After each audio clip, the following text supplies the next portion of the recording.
our hero, Nick Rivera, is meeting with one of his partners, Sammy McLean. And he's meeting to get a payoff from a previous deal.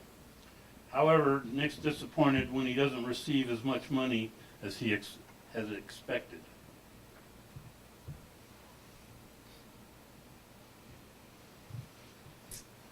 Sammy leaned forward towards Nick and said, "Look, nobody is happy about any of this.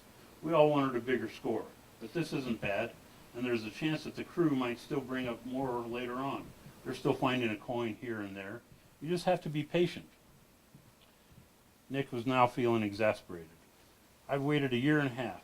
I had people to pay back now," he said, leaning back in his chair. Sammy held his hand up to halt the conversation. "I understand," he said, conceding the point, "but you have to remember, there are other deals out there," he said in a sing-song tone. "Other deals?" Nick asked. "Like what?" A smile came over Sammy's face as he reached into his briefcase and pulled out a manila folder. He pushed it across the table to Nick. "Like this." Nick looked down at the folder, but didn't open it up. "What is it?" he said, somewhat curious.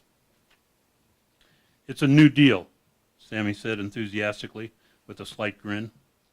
Nick folded his arms in skepticism and prompted, "Go on." A mountain full of gold," Sammy said with a hushed excitement as he looked for Nick's facial expression. Nick was still skeptical. "A mountain full of gold?" He snickered incredulously. "What do you mean, like the Lost Dutchman's gold?" "Shh." Sammy looked over both his shoulders and then nodded. "It's a good possibility.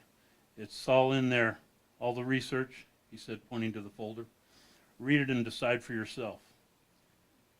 "And how do I fit into this?" Nick pointed to the file.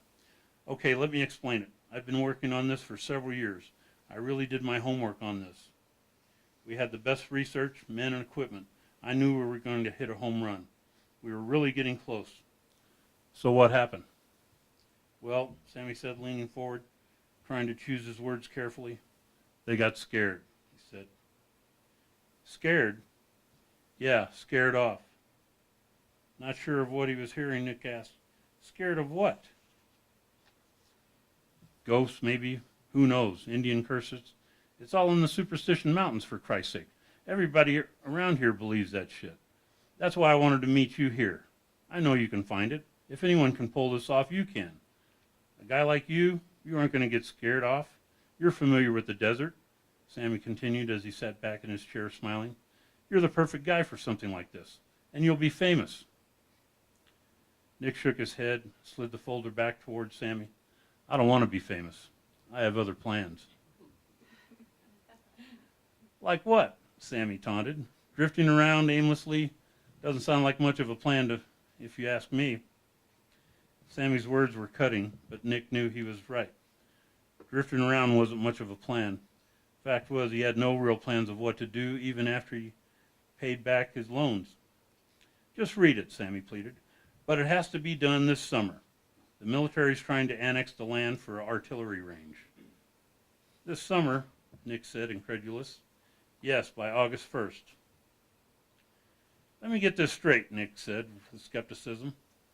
"I'm just supposed to go wandering around the middle of the desert in the hottest time of the year, find a lost treasure that nobody's been able to find for over 100 years, a treasure that may or may not be nothing more than a legend, and overcome any Indian curses that may have been placed on it, and get it all done in the next few months."